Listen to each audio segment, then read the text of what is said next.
de bajo consumo. El impacto de estos programas se puede ver en la siguiente gráfica,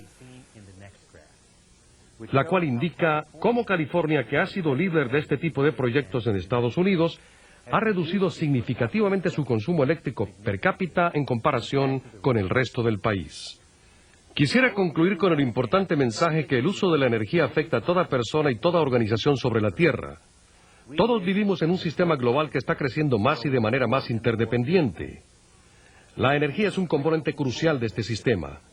Para la mayoría de nuestros países este es un recurso estratégico e incide directamente en la competitividad global de nuestras organizaciones. Estamos, por lo tanto, comprometidos con nosotros mismos y con las generaciones futuras a utilizar nuestros recursos energéticos más inteligentemente y de la manera más eficiente posible. Muchas gracias. Empezamos ahora la primera sesión demostrativa de preguntas y respuestas.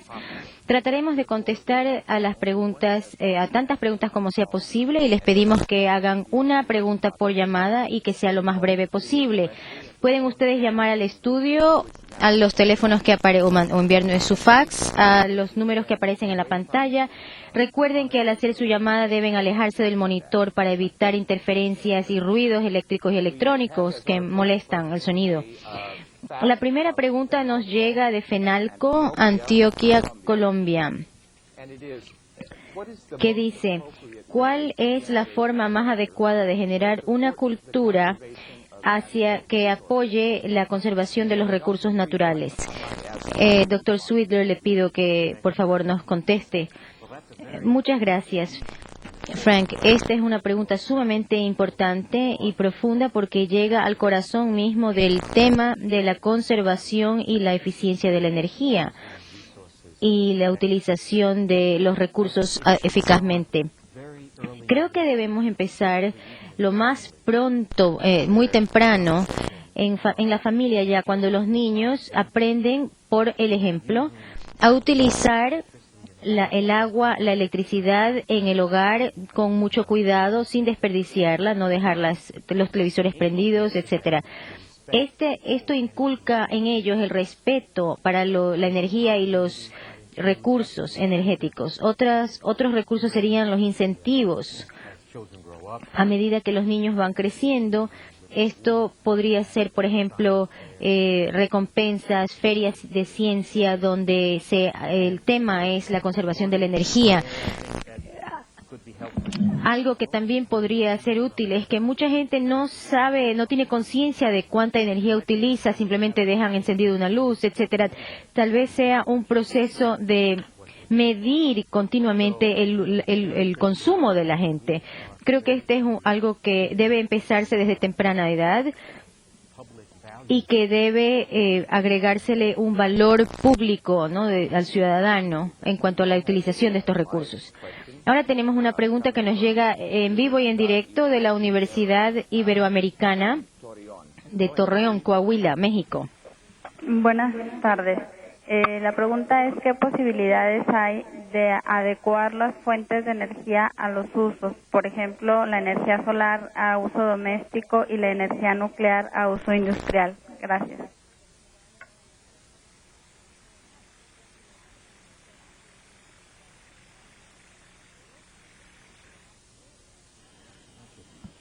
Me gustaría contestar esa pregunta.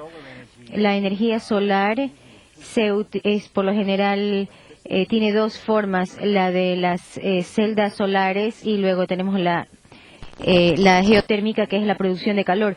Muchas industrias en todas partes del mundo utilizan en particular la energía solar térmica para procesar el calor utilizando colectores parabólicos. Se puede generar altas temperaturas que luego pueden ser utilizadas en cualquier tipo de proceso industrial donde se requieran temperaturas muy altas. Esto es muy eficiente en función del costo. Luego, la energía geotérmica se utiliza principalmente para la producción de electricidad, pero en algunos países, por ejemplo en Islandia, también se la utiliza para producir el calor y para utilizar el calor. Así que si los recursos están disponibles, entonces hay que utilizar el calor tanto de la fuente geotérmica como la electricidad que se puede producir con esta energía. Me gustaría agregar algo en cuanto a si es que la electricidad de esas fuentes, de esos recursos, pueden satisfacer las necesidades cada vez más cambiantes y ascendentes de una energía, de una economía emergente. Yo podría decir que hay un principio en economía. Tenemos las plantas eléctricas que utilizan tecnología de ciclo combinado basada en combustibles fósiles. Pueden producir a un cierto costo de quizás $700 por kilovatio. La energía, por otra parte, proveniente de la energía solar y geotérmica puede ser un poco más costosa, y en segundo lugar, no hay muchos lugares del mundo de los cuales se puede obtener la energía geotérmica, así que sospecho que la probabilidad será que la mayor parte de las necesidades de la nueva generación sea de plantas eléctricas de combustibles fósiles. Muchas gracias. Otra pregunta que nos llega de la Unión Industrial Paraguaya de Asunción, Paraguay. No se escucha. I can't hear because there is too much interference. No se escucha. Aló, hable por favor. Sí. Too much noise. Buenas tardes. Estamos aquí en la Unión Industrial Paraguaya con una concurrencia de distinguidas personalidades de la energía eléctrica. La pregunta la hace la Administración Nacional de Energía Eléctrica. ¿Cuáles son los niveles de pérdidas de las empresas mexicanas y costarricenses a niveles de generación, transmisión y distribución?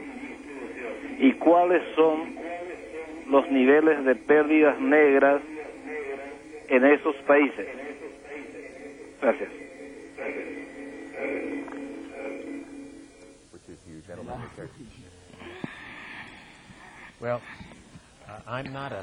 No soy especialista en detalles sobre el sector eléctrico mexicano, pero he escuchado sobre muchas cifras relativas a las pérdidas en transmisión que pueden ascender hasta 10% o más. Y también entiendo que están trabajando muy fuertemente para reducir esas pérdidas. El sector eléctrico en sí, por supuesto, como ustedes saben, solamente produce una tercera parte de la energía, y por cada tercera parte de la energía en un proceso termal. Esto tiene que ver con las leyes de termodinámica, así que no se puede variar, pero en muchas plantas muy eficientes se puede generar hasta un 40% de la energía, del insumo de energía que se puede convertir en electricidad. Yo entiendo que en este momento en México la cifra es inferior a esa que les acabo de dar. Luego nos llega una pregunta de la Universidad Tecnológica de Panamá. Por favor, aléjese del monitor. No se escucha. Por favor, aléjese del monitor. ¿Qué pasará con el costo de producir energía eléctrica a partir de combustibles fósiles y su impacto en el desarrollo económico en los países en desarrollo? Muchas gracias. A todas las personas alejarse del monitor al hacer la pregunta.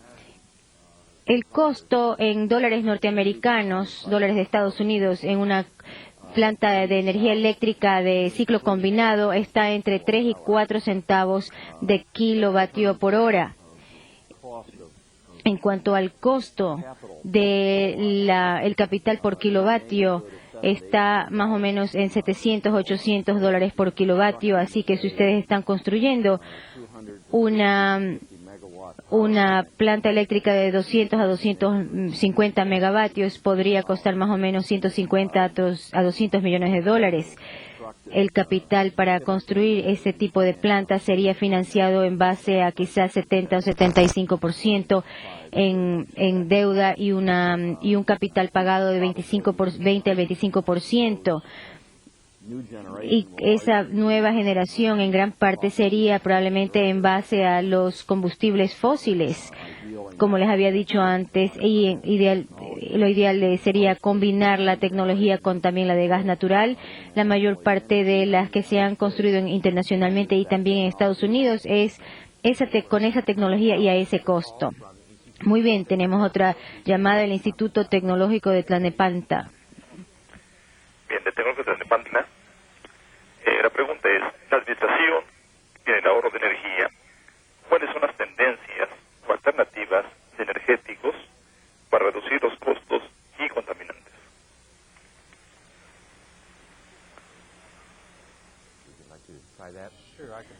Muy bien, yo puedo contestar.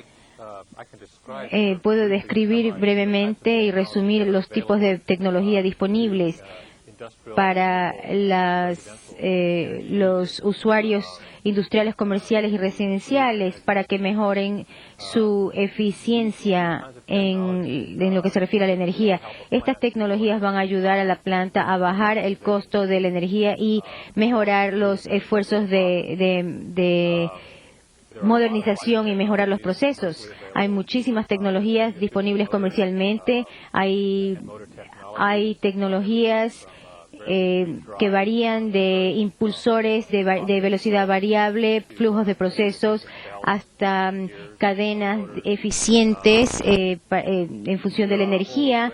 Hay una serie de mecanismos en la tecnología de la refrigeración y del acondicionamiento de aire, por ejemplo, que también en cuanto a aire comprimido, como les he mencionado, hay estas tecnologías que sí están disponibles actualmente en el mercado, que tienen mucho en cuenta el ahorro de energía y la eficiencia en función del costo y eficiencia de la energía, que ofrecen la oportunidad de mejorar en gran forma la competitividad industrial de las empresas que adoptan estas tecnologías.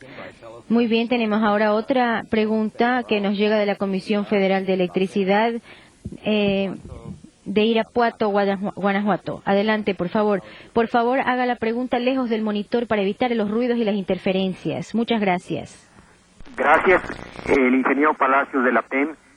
¿Cuál es el papel de la política de precios reales o de venta a costo marginal para disminuir el índice de intensidad energética en países en desarrollo?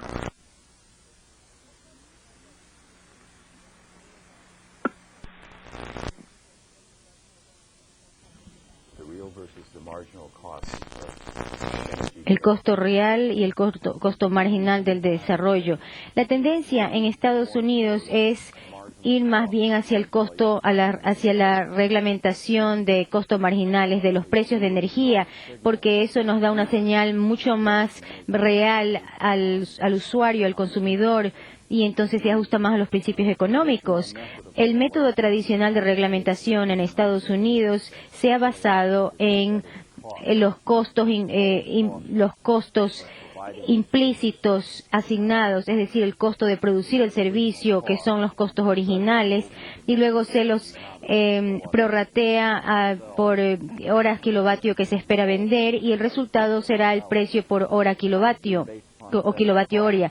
Ahora, este costo no nos indica nada sobre el costo incremental o marginal que implica implementar algo incremental, y esto resulta en que, por ejemplo, a veces se construyen plantas que realmente no se necesitaban, o el uso de tecnologías que no se han utilizado y que debían haberse utilizado. Así que todo esto, vamos a seguir, y esta llamada nos llega del Instituto Tecnológico de Tepic, en Nayarit.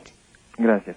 Del Instituto Tecnológico de Tepic, dada la influencia y la importancia de los medios de generación y de los hábitos de consumo en los aspectos poblacionales y ecológicos del mundo, ¿existe a nivel mundial alguna organización o algún grupo de organizaciones que promueva y estimule la investigación y la mejora en los medios de generación y hábitos y parámetros de consumo de todos los países? ¿Y cómo lo hace?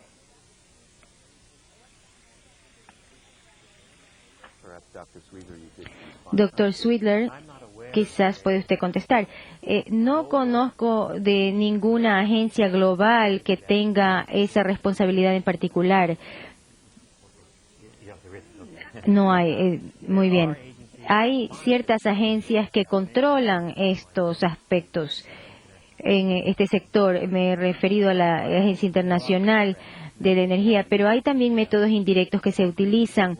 Hay acuerdos globales sobre el cambio climático global, convenciones que han suscrito algunos países del mundo, otros no, y estos convenios indirectamente animan y alientan, promueven la utilización de combustibles fósiles para mantener ciertos niveles predeterminados de contaminación ambiental. Creo que la más útil, el enfoque más útil y más probablemente más efectivo es el de enviar señales a través de los precios. Cuando se subsidia la energía, entonces cuesta menos de lo que cuesta reponer la energía. Entonces la gente lo va a utilizar sin ningún porque creen que es más barato de lo que realmente es, y entonces la experiencia nos ha dicho que cuando se pone el precio verdadero a la energía, entonces la eficiencia aumenta y se utiliza mejor los recursos. Tenemos una llamada que nos llega de la Comisión General de Electricidad del Museo Tecnológico.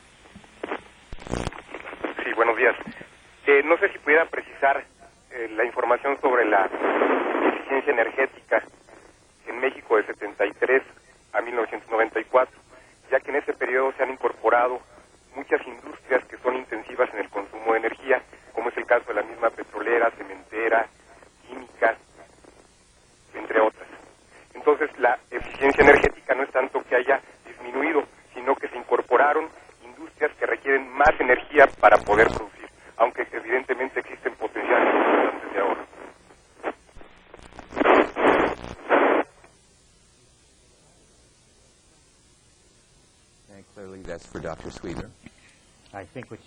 Lo que creo que usted menciona aquí son comentarios sobre la presentación.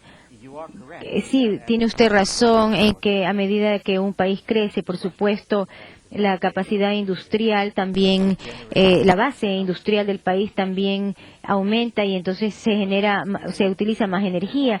Pero las experiencias en los países de la OCDE, en Norteamérica y en Japón, también ha sido que la cantidad de energía que se utiliza no está correlacionada a la cantidad, al crecimiento económico. Se puede tener alto rendimiento, crecimiento económico, pero baja utilización de energía. Y esto se hace utilizando la energía eficientemente. No es la cantidad que se utiliza, sino cuán eficientemente se la utiliza. Así que la industria de cemento, de la cual México es un participante muy importante, lo que debe hacer es producir una cierta cantidad de toneladas de cemento, pero la meta sería utilizar cada vez menos energía. Esto se lo ha logrado en la industria del aluminio, por ejemplo, en la industria del cobre y en algunos países también en la industria del cemento. Así que creo que esa sería la meta hacia la cual debemos caminar y lograr. Muchas gracias. Nuestra próxima llamada nos llega del Instituto Tecnológico de Apatzingán. Superior de Apatzingán. Buenos días. Nuestra pregunta es, ¿cuál será el tipo de fuentes de generación de energía eléctrica en el futuro que garanticen verdaderamente la conservación ecológica? Bueno.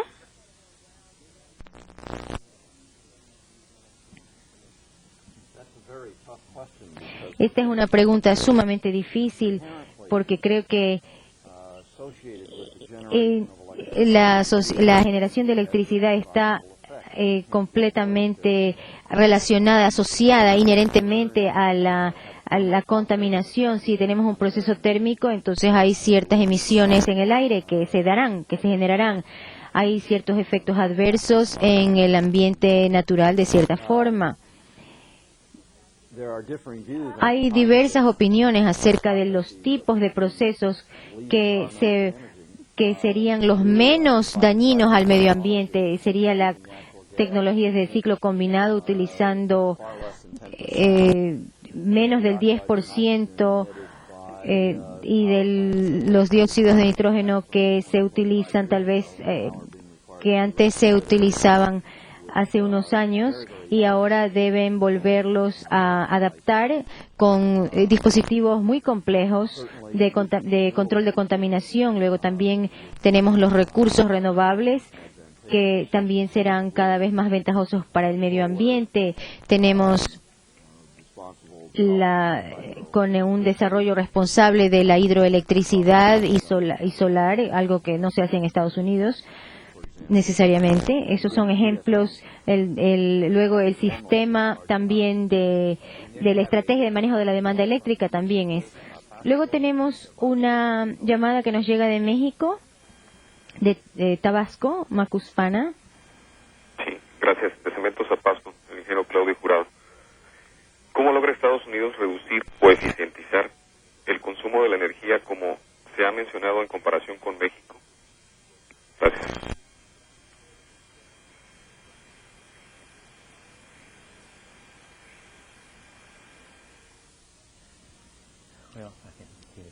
Creo que puedo contestar su pregunta. Hay una serie de programas que se aplican en Estados Unidos y específicamente en California.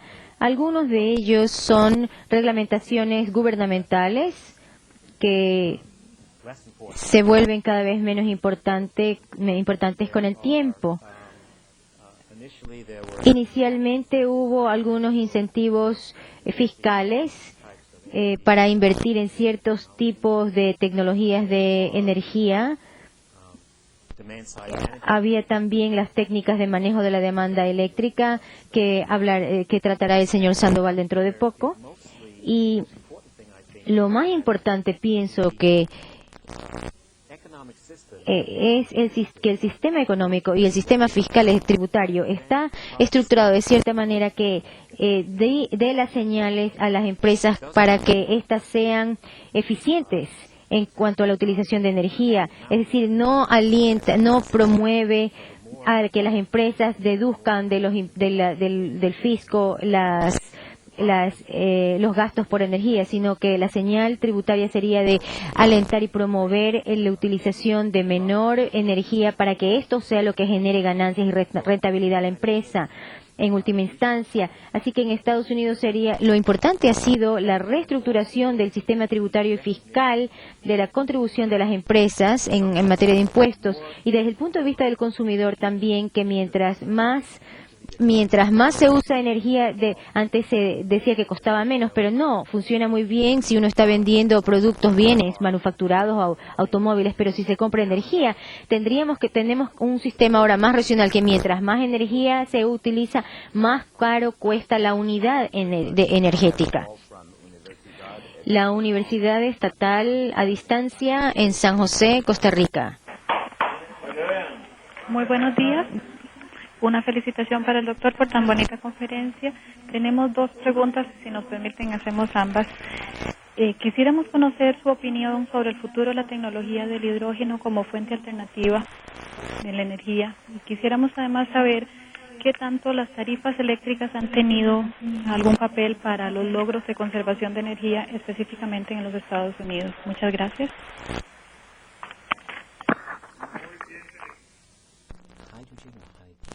I thought I heard hydrogen.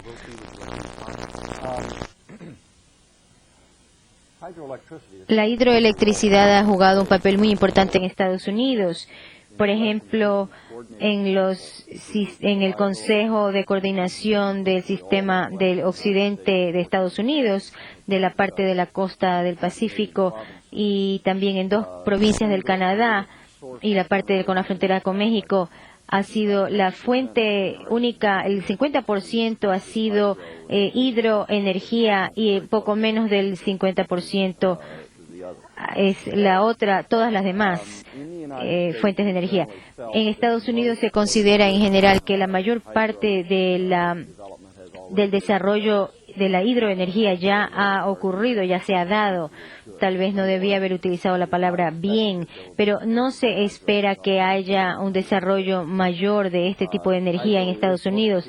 La hidroenergía se la aprecia en otros países, por supuesto. Ustedes conocen algunos de los proyectos tan fantásticos en el río Yangtze, en la China, de 3 ríos, que ha generado mucha controversia relativa a algunos de los productos también enormes de hidroenergía en Canadá, en la Hydro-Québec, que es otra empresa que no ha querido hacer esta construcción.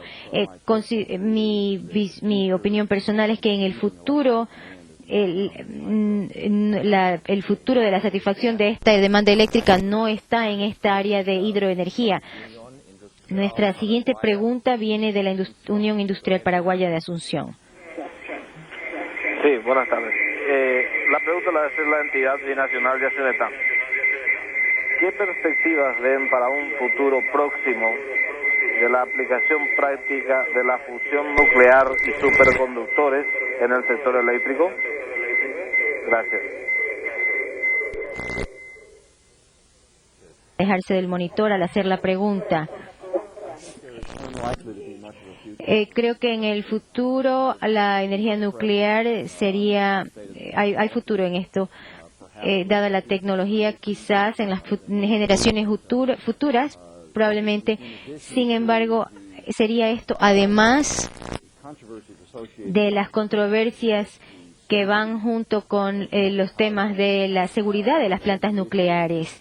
También tenemos el tema del costo de capital sumamente alto de la construcción de estas plantas nucleares, y la mayor parte de los inversores no están muy inclinados a confiar grandes cantidades de capital para la construcción de este tipo de plantas. Y los costos, por lo tanto, no son muy económicos. Se puede construir plantas de energía eléctrica mucho más, con tecnologías más convencionales a precios más razonables. En cuanto a los superconductores, realmente no podría yo opinar porque no conozco. No creo que habría un impacto importante en la transmisión de energía a través de superconductores. Estos están incursionando en otro tipo de aplicaciones en la tecnología de sensores, pero no en la energía eléctrica. Señores, muchas gracias. Y ahora me gustaría pedirles al panelista especial, señor Douglas Oglesby, para que nos hable un poco acerca de algunos de los temas que hemos tratado ahora. Señor Oglesby, ¿qué puede usted decirnos acerca de los aspectos de reglamentación de las empresas eléctricas en California y en Estados Unidos en general? La forma tradicional en que se reglamentan las empresas eléctricas en California y a nivel nacional se basa en el principio económico de que este es un monopolio natural, el suministrar esta energía. Y también la gran mayoría de las empresas eléctricas de Estados Unidos son de propiedad privada. Esto ha creado la necesidad de reglamentar económicamente estas empresas por parte de los estados, o sea, a nivel estatal, a través de las comisiones de servicios públicos de cada estado, y estas comisiones son las que reglamentan en base al principio de paquete de legislación que obliga a las empresas a servir a todos los que desean el servicio. En otras empresas privadas no es que pueden negar el servicio. La tarifa es regulada también. La cantidad de dinero que los inversores pueden obtener de su inversión también está reglamentada, controlada por el gobierno, de tal manera que para poder tiene que construir nuevas plantas para poder satisfacer la demanda, las necesidades, y a cambio de esto ellos reciben una concesión, es decir, una concesión para servir una zona. Entonces hay protección contra la competencia y pueden ganar y tienen garantizada su rentabilidad. Pero esto está cambiando, esta situación en muchos estados está cambiando, como les había dicho antes, porque se está reestructurando, porque hay nueva generación que es más competitiva, y entonces la empresa eléctrica ya no tiene el monopolio.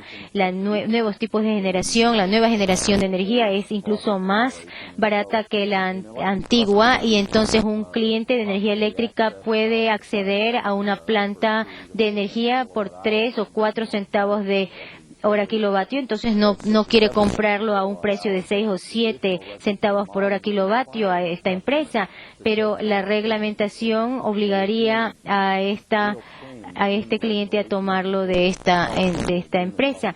En California California es líder en este sentido y están reestructurando esta estructura para poder satisfacer estas necesidades.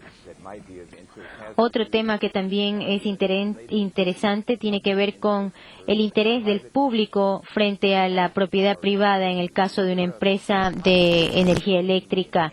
Dígame si hay algo de una relación entre la rentabilidad y la mejora entre consumidores y las empresas.